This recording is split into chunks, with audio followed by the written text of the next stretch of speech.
Ya, puji Tuhan, pagi hari ini kita beribadah minggu keempat dari bulan Mei, tanggal 24 bersamaan dengan Hari Raya Idul Fitri.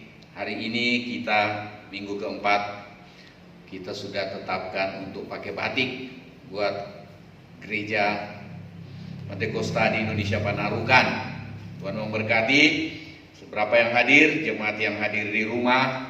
Khotbah ini direkam untuk kebutuhan jemaat yang beribadah di rumah sesuai dengan anjuran pemerintah buat kita semua demi berusaha untuk memutuskan rantai penularan virus yang sedang beredar hari-hari ini.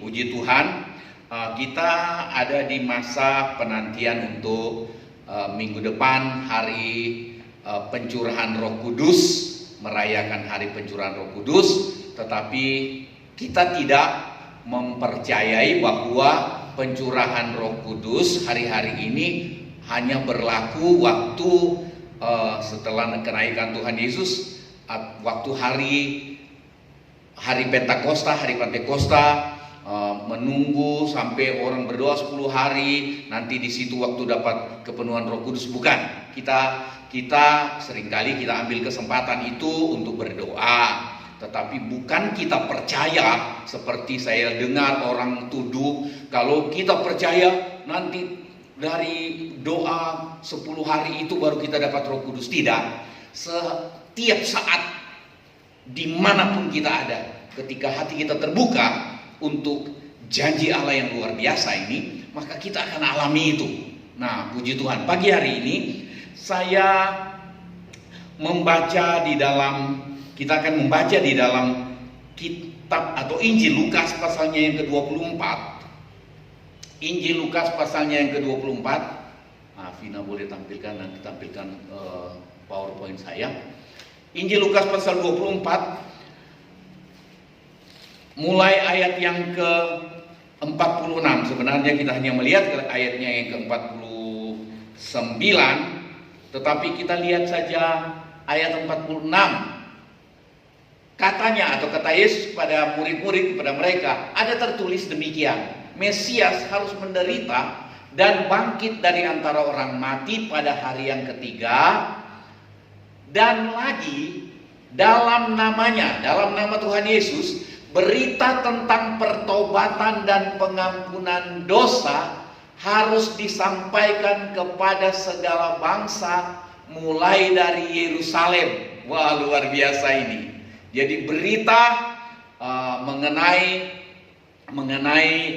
keselamatan di dalam Tuhan Yesus Kristus, di dalam namanya ada pengampunan dosa, ada keselamatan. Nah, kamu adalah saksi dari semuanya ini. Ayat 49 yang kita renungkan pagi ini katakan begini, ayat 49, dan aku akan mengirim kepadamu apa yang, boleh sama-sama baca dengan saya, 1, 2, 3. Dan aku akan mengirim kepadamu apa yang dijanjikan Bapakku, tetapi kamu harus tinggal di dalam kota ini sampai kamu dilengkapi dengan kekuasaan dari tempat tinggi. Tolong tampilkan PowerPoint-nya, Vin.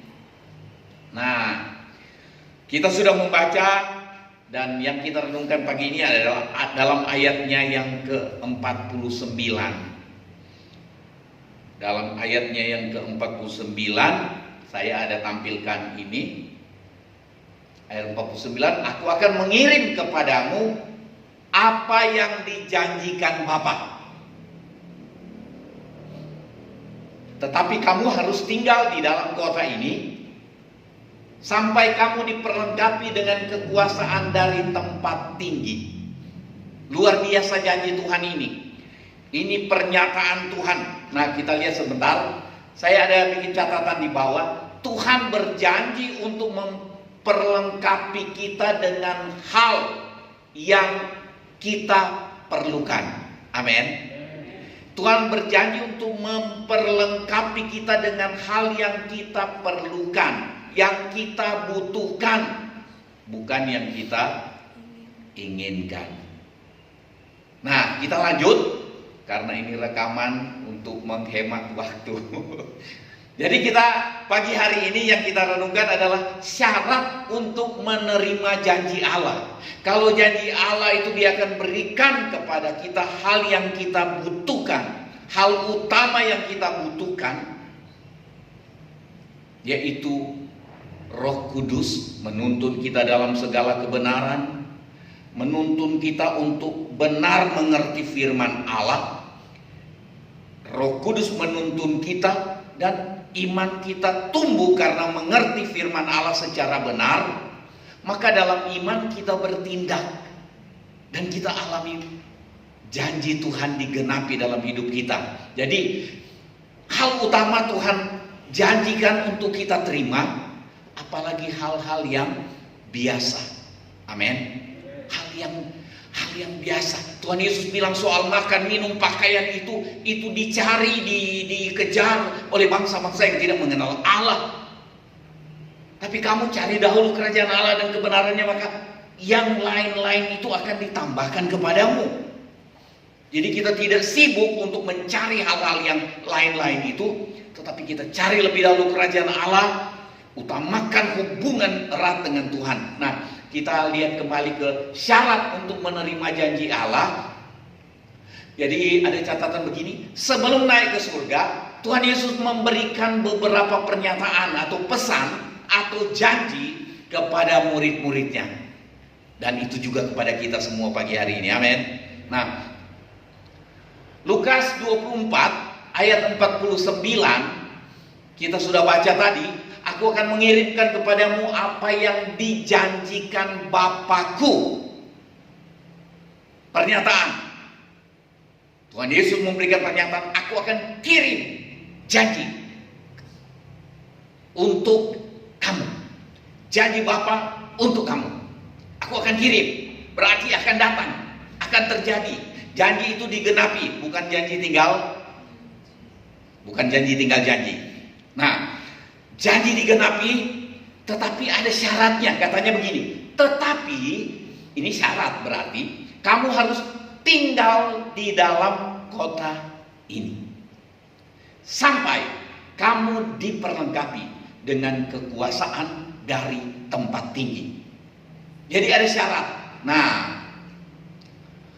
kita bandingkan dengan ada 1-2 ayat di dalam Kisah Para Rasul pasal 1 ayat yang keempat dan 5 yang minggu lalu kita baca mulai ayat 6. Nah, ini kita lihat kepada ayat 4 dan 5 Kisah Rasul pasal 1 ayat 4 dan 5. Kayaknya saya tidak tampilkan ayat 4-nya. Nah, saya baca ayat 4. Pada suatu hari ketika Tuhan Yesus atau ia makan bersama-sama dengan mereka, dengan murid-murid. Baca sama-sama. Ia melarang mereka meninggalkan Yerusalem. Melarang mereka meninggalkan Yerusalem. Dan menyuruh, memerintahkan mereka tinggal di situ, menantikan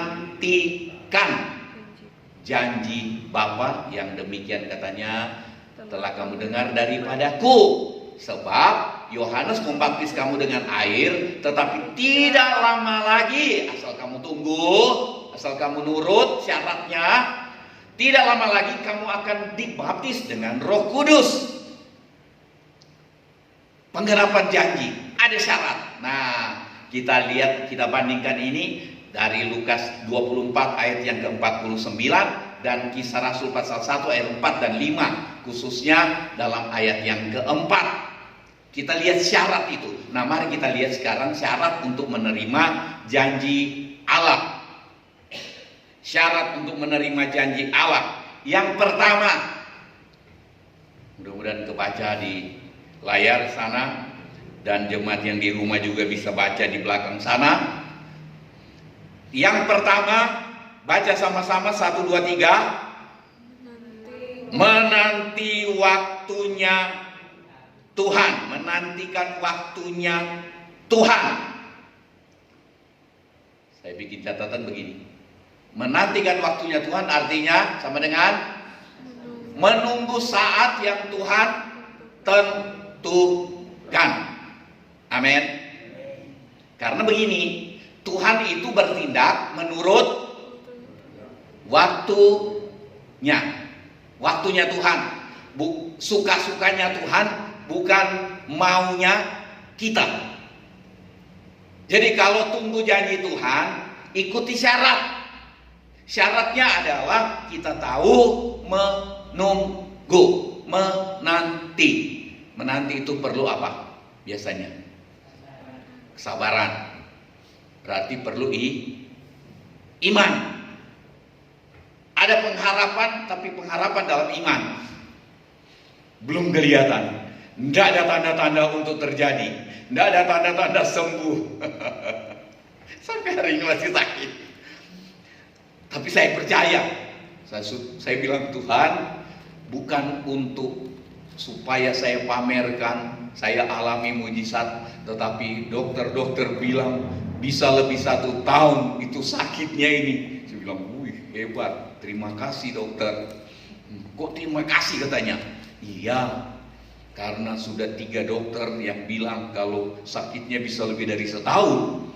Saya mau berdoa mohon kemurahan Tuhan supaya sakitnya ini berhenti jauh lebih cepat dari yang biasa diketahui orang, diketahui dokter, supaya Tuhan dimuliakan, bukan supaya saya bisa pamerkan. Lihat saya punya iman, lihat saya punya doa. Hati-hati saudara, kalau alami mujizat, ingat itu kemurahan Tuhan, bukan hasil iman kita, bukan hasil doa kita. Kita ingat memang disuruh berdoa, disuruh beriman, tetapi semua itu kemurahan Tuhan, supaya bukan kita yang dipermuliakan, bukan iman kita dan doa kita yang orang kagumi, tetapi Tuhan yang orang kagumi. Amin. Nah itu ingat baik-baik itu. Nah jadi menanti waktunya Tuhan seringkali tunggu-tunggu, aduh kok tidak ada tanda-tanda. Ini utang sudah mau ditagih. Ini penyakit sudah sangat menggelisahkan, sudah sangat bikin saya tersiksa. Kapan? Menanti dalam pengharapan, menanti dalam iman, menanti dengan sabar. Amin. Nah, Tuhan bertindak menurut waktunya Tuhan. Tuhan bertindak menurut waktunya Tuhan. Saya bikin catatan begini. Sering kita ingin Tuhan bertindak menurut waktu yang kita tentukan. Ada orang bilang, berhenti. Virus berhenti. Krisis ekonomi berhenti. Apa Tuhan yang dorong? Akhirnya tidak berhenti-berhenti kan? Kita percaya Tuhan tidak mau bikin kita hancur-hancuran. Tapi Tuhan punya rencana. Apa yang Tuhan rencanakan mau tercapai. Mungkin Tuhan tunggu kita bertobat semua. Bangsa ini bertobat semua. Pimpinan-pimpinan gereja, pimpinan agama bertobat. Pimpinan-pimpinan bangsa dari pusat sampai di desa bertobat. Tuhan lihat, oh sudah waktunya aku bertindak menghentikan. Supaya kita semua tahu memang tidak berdaya. Negara bisa bangkrut, negara hebat pun bisa bangkrut. Urus keadaan ini. Tinggal minta kemurahan Tuhan. Bilang, Tuhan kami menunggu waktumu. Tuhan tolong kami hidup dalam kemurahan Tuhan. Kita hidup dalam kemurahan Tuhan sampai hari ini, bukan? Ada yang sudah nak makan? Tolong kasih tahu saya. Ada yang telepon, Om kalau sudah tidak ada makanan di rumah tolong telepon ya. Terus saya bilang, minta maaf saya